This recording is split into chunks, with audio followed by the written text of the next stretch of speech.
welcome back to Loki's Librarian. If you are new here, welcome. I am your librarian, Katrina, and on Sundays I do this thing called Books and Booze, where I review a book and mix up a cocktail.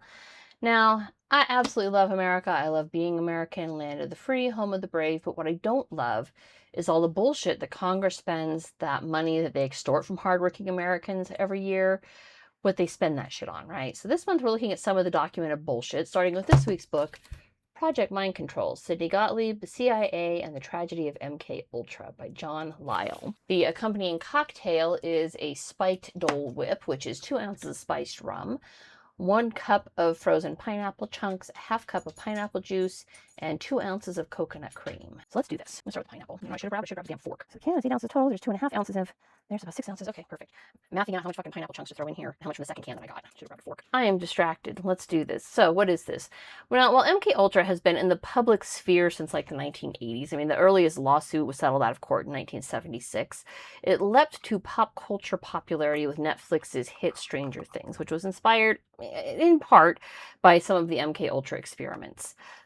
Sort of, namely the use of LSD, which we're going to come back to in spades, because that's a lot of what they studied was the use of, should grab my big blender. Project Mind Control, which is commonly known as MKUltra, kind of begins and ends with Sidney Gottlieb. Seriously? Sidney Gottlieb was born in New York City on August 3rd, 1918. He was born with 2 club feet, which gave him a limp, honestly, and he had a bit of a stutter, especially when he got nervous. The stutter's okay, not awesome, but it's not like the be all end all, right? The club feet are going to prevent him from serving in World War II, which he really wanted to do. He felt that he owed the country service because they had taken in his father, who I think was he was an Orthodox Jew, I think from Hungary, so he was a refugee basically. 2 ounces of this. He was incredibly bright. He liked spending time at his brother's makeshift laboratory in the family basement. He would attend multiple colleges, City College of New York, Arkansas Polytechnic College, University of Wisconsin. That's where he would earn his bachelor's degree in chemistry in 1940, before moving on to California, where he would attend, I think it was Caltech, I think. Hang on a second. Yeah, California Institute of Technology, where he would attend graduate school, and that's where he earns his PhD in biochemistry and meet Margaret Moore, who was the love of his life, and would marry him. They would eventually have 4 children together. I think it was 2 boys and 2 girls. Now, Moore was the daughter of missionaries, of Christian missionaries. She grew up in India. It was kind of this missionary peripatetic lifestyle that led her to being very open-minded, and so she this missionary Christian's daughter married an Orthodox Jew, or the son of an Orthodox Jew. He himself, Gottlieb, was not particularly Orthodox in his own beliefs, just by cultural heritage, basically. This is fake coconut. I should have gotten the real stuff, but whatever. So they married in 1942, after he had earned his degree. And he did try to join the army, as I mentioned earlier. He was barred because of the limp caused by his club feet. And he would eventually work for the Department of Agriculture, Food and Drug Administration, National Research Council, University of Maryland, before applying for the CIA at the very beginning and height of McCarthyism and the Red Scare. So he got in there right at the ground floor at the right time. It was the OSS during World War II, and then after World War II, it became the CIA. This is a blended drink, so it's going to be very loud, so I'm going to blend it and then come back.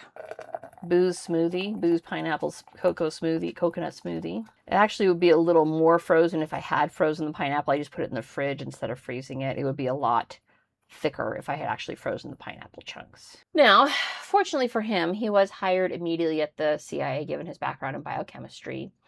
Unfortunately, his culturally Jewish background made him feel like a bit of an outsider at his job, which, I mean, okay, I get that. I mean, most of the alphabet soup at that time frame preferred to hire from the Ivy Leagues, or as the author puts it, quote, pale, male, and Yale, which fits with what I know about America. That is quite tasty. Yep, that's a delicious boozy smoothie right there. A few years after he was hired, so he was hired like literally right when the CIA kicked off. By 1953, he was made head of the chemical branch of CIA's technical services staff, the TSS.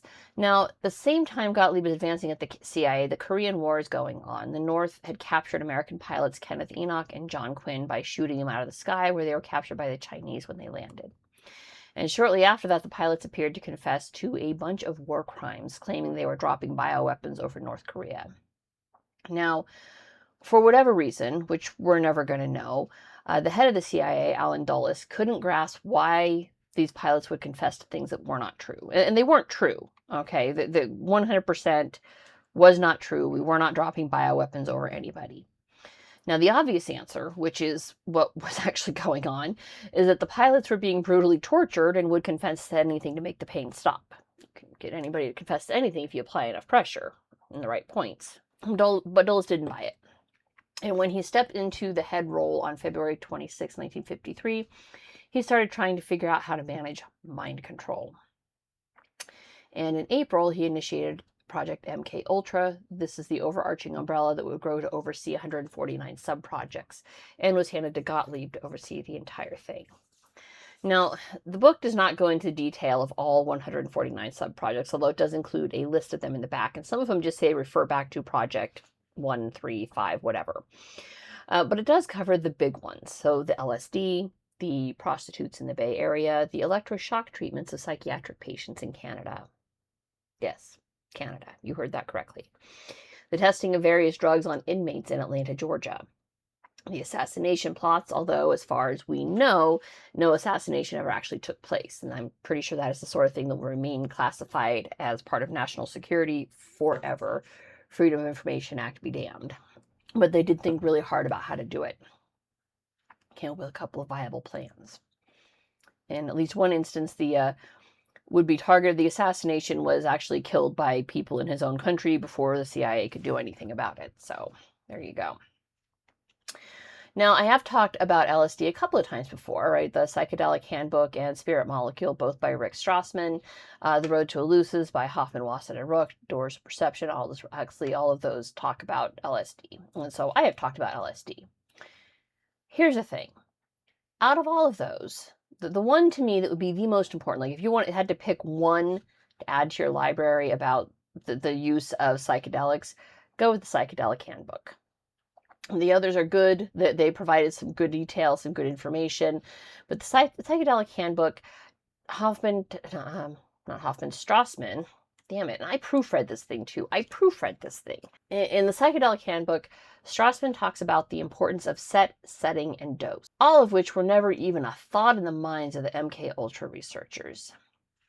Set, setting, and dose can help lead to a pleasant experience, a good trip, thing where you see all the pretty lights and you have some deep insight into yourself, into the world, into your soul, and you come out of it feeling better about life in general and having defeated various monsters in your own mind, right? Set, setting, and dose. Absolutely key to having a good journey. Or you could do what the CIA did, where just for funsies, they would spike the office punch at the annual holiday party with LSD, hence the spiked cocktail, right? I mean, they also experimented on themselves, like within days of receiving their first batch of LSD from Sandow's lab in Switzerland, Gottlieb and his underlings rented a hotel room and took various doses, quote, usually with a physician present, but not always, end quote. I believe that quote is taken directly from a deposition that Gottlieb did. As one might imagine, when absolutely no thought is given to set, setting, and dose in a culture that breeds and thrives on conspiracy and paranoia, very few of them had a pleasant experience. Most of them experienced bummers, in quotes. Literally, in the book, they're called bummers, as the author puts it in quotes in the book. I mean, some of them had okay trips. All right. I mean, not everybody's going to have a bad time. Some of them might realize before it really kicks in what happened and go, okay, we're doing this. Some of them had bad trips. Universally, those who did not know they had been dosed had horrifying nightmare trips that left them scarred and paranoid and untrusting. MKUltra would ultimately discontinue blind LSD experiments on their fellow operatives when they would dose Frank Olson without telling him, which resulted in Olson jumping from a 13th floor hotel room window. This happened November 28, 1953, and would result in the first MKUltra lawsuit in 1976, when the Olson family would step up and be like, yeah, you guys done him dirty and we want some money for it. Hey, I don't blame them. However, they did not entirely abandon the use of LSD. They did stop dosing each other blindly in the office. I guess that's good for national security. But they would ramp it up outside the organization. And in 1954, Gottlieb would authorize Operation Midnight Climax,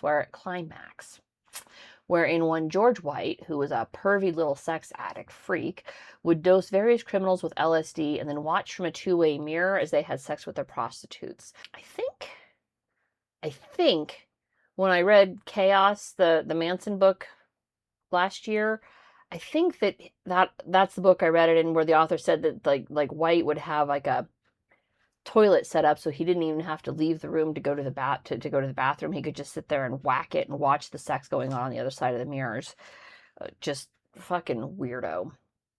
Anyways, yeah, this started in New York City in a safe house in Greenwich Village. Then in 1955, the operation, well, frankly, Gottlieb got a little nervous about White's freaky little habits and would transfer the operation to San Francisco, and White would be given a cover with the Bureau of Narcotics. So this is the precursor to the DEA.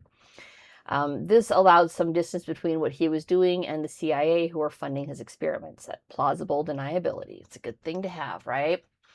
And this went on for a decade. For a decade, this was George White's life. Hedonistic little freak. After Midnight Climax ended, White would write a letter to Gottlieb that read in part, quote, "I was a very minor missionary, actually a heretic, but I toiled wholeheartedly in the vineyards because it was fun, fun, fun. Where else could a red-blooded American boy lie, cheat, steal, rape, and pillage with the sanction and blessing of the All-Highest?" End quote. So that's what pale male in Yale brings us, I guess. The CIA did attempt dosing operations overseas, but almost nothing is known about this. Part of that is because Gottlieb was given carte blanche to just destroy MKUltra files when he felt it was necessary, which happened basically around the time the project ended. Shocking, right? Almost everything we know about MKUltra comes to us from depositions of the various lawsuits filed against the CIA in regards to MKUltra. Which includes the Canadian Montreal experiments, which were funded by the CIA and overrun by Dr. Ewan Cameron at the Allen Memorial Institute in Montreal. Now, Cameron was quite the catch for MKUltra. He had been on the psychiatric team which evaluated Rudolf Hess and deemed him fit to stand trial at Nuremberg. They might sound familiar.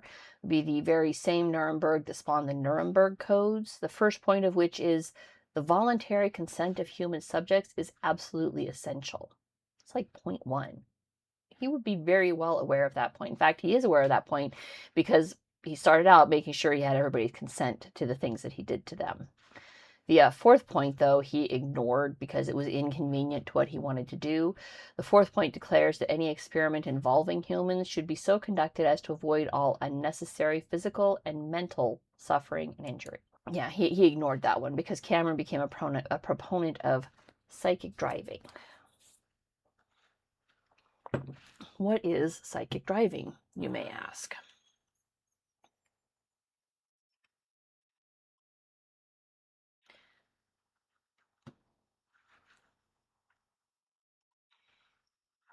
Okay, there's my whole cocktail.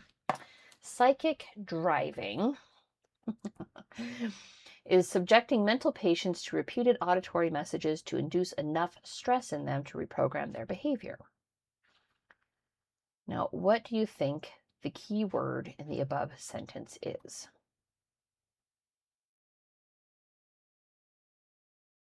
Stress.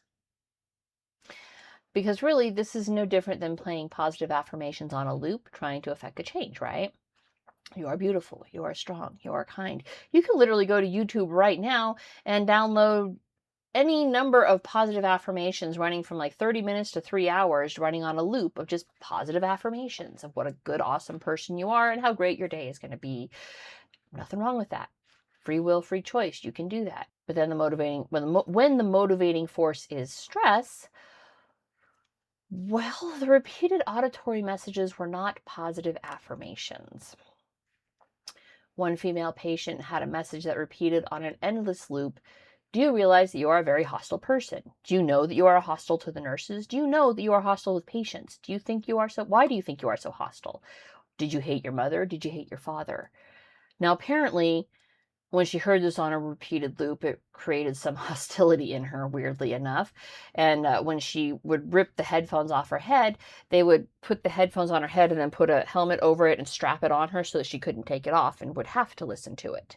Attempts to escape resulted in sedation and more messaging, chemically induced comas, the message now permeating your brain while you're in your subconscious while you slept. But it's weird how hearing that you're a hostile person creates hostility and they're shocked by that. Like, what did he, like, yeah, wow. Sensory deprivation chambers, those were used. It's fun when you do it voluntarily. You can volunteer for this.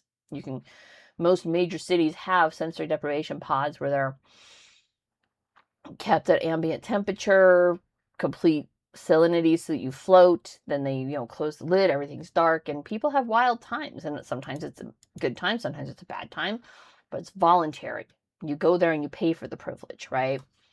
It's not done against your will so that they can then tell you what a hostile person you're being when you react badly to it. Electroshock therapy was prescribed for postpartum depression as part of their depatterning. Nice, right? Ironically, lobotomies were seen as inhumane. I guess the CIA really dodged a bullet with that one. They did testing on hypnosis, which resulted in Jimmy Shaver, who was a 29-year-old airman with a wife, 2 children, no criminal history, no history of violence, confessing to a rape and murder of a 3-year-old girl under the careful questioning of Louis Jolyon West. And West was a narcissist. And he had been approached by Gottlieb and MKULTRA to determine if drugs or hypnosis could induce a false confession. And could false memories be implanted? And to the first two, the answer is no, sort of. We'll circle back to that. The false memories, that is easy. False memories are easy to implant. Human memory is so fallible that it's the easiest thing to induce a false memory. And witness the satanic panic in the 1980s, which, okay, happened with hypnosis, so okay. It's actually referenced in this book as a premier example of implanting false memories. True stories. Satanic panic. Bullshit from the word go. Now, the author does not actually say if Shaver did or did not kill that child. He's doing straight reporting. This is what happened. This is the historical record. This is what we know. The only ones who are ever going to know the answer to that question are Shaver, 3-year-old Sherry Jo Horton, and possibly the real killer, assuming that Shaver's innocent. 2 of the 3 ain't talking because this was Texas in the 1950s. Shaver was executed by electrocution on July 25th, 1958. But Wes's involvement with MKUltra and Shaver's subsequent interrogation definitely gives one cause to ponder and pause the guilt of that man. I'm eating my fiber with the pineapple today. They experimented on drug abuse, addiction, and withdrawal on prison inmates. Yeah. Can't get drugs in prison now. You can't get drugs in prison, allegedly, right? We all know that it's probably one of the easiest things to get in prison is drugs. But back then, they were actually just strapping them down and dosing them up to see what would happen. Not always with the consent, but they were inmates, so consent was kind of presumed by the state, I think. This was in the 50s. It was a wild time back then. We know they used Atlanta, Georgia, and I think there was Kentucky and possibly other federal prisons were also used. This all yielded the useful possibility of getting targets addicted and then withholding the drug of choice to elicit cooperation. That's got potential as part of interrogation, right? Get them hooked on heroin and then, oh no, well, you have to tell us about XYZ before we'll give you that, but it rolls right into torture because, yeah, it's fucking torture going through heroin withdrawals. No personal experience here, but I am a big time reader. I have read many things. And yeah, that's one of the bad ones to have to go through withdrawals on. So yes, in a roundabout way, drugs can be used to get a false confession. Truth serums don't actually seem to exist. He does talk about them in the book, Lisle does. The power behind truth serums, and I am paraphrasing the author here, is that they alleviate the guilt that comes from talking. I had no choice. They shot me full of truth serum. I had to tell them everything. It's more of a psychological trick than anything. Polygraphs are a psychological trick. A couple months ago, I read about how just effective they are, right? And yet the government still uses them for hiring with a lot of their big alphabet agencies. It was fascinating to read, like, given Given the recent, this is going to sound like a left turn here, but bear with me as I get through this next paragraph.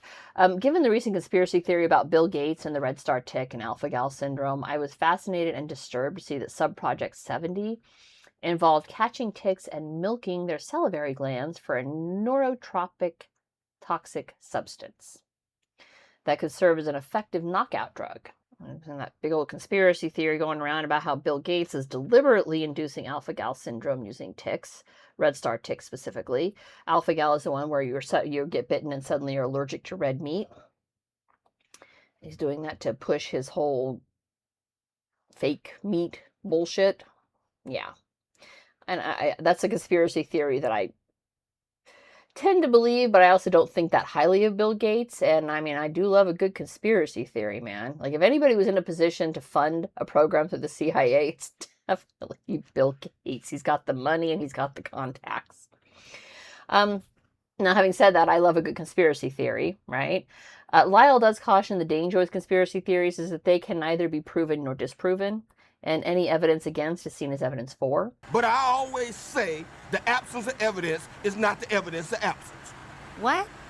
Simply because you don't have evidence that something does exist does not mean that you have evidence that something doesn't exist. Mind control is not directly possible. Took them 10 years of researching various things, but it's not directly possible. Extortion's possible. Honey traps were very much a thing back then, and that's kind of what White was doing, was just setting up a bunch of honey traps. So extortion's possible. You can certainly elicit false confessions through torture of various means. You can get anybody to say anything with the application of enough pain, but human memory is infinitely fallible, which is why there's no such thing as your truth. There's what you believe, there's what the other party believes, and then somewhere in the middle is the truth, is what actually happened.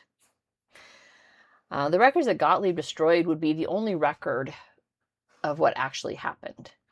The closest the CIA ever came to admitting culpability was when they sent CIA archivist Frank Laubinger to track down the people specifically mentioned in George White's journals, he of the Midnight Climax infamy, to offer apologies to anybody he could find.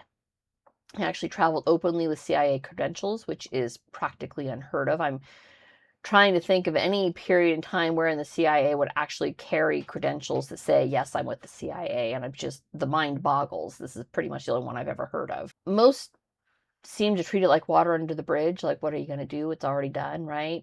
Ultimately, the only settlement that we made out of this would be to Clarice Stein.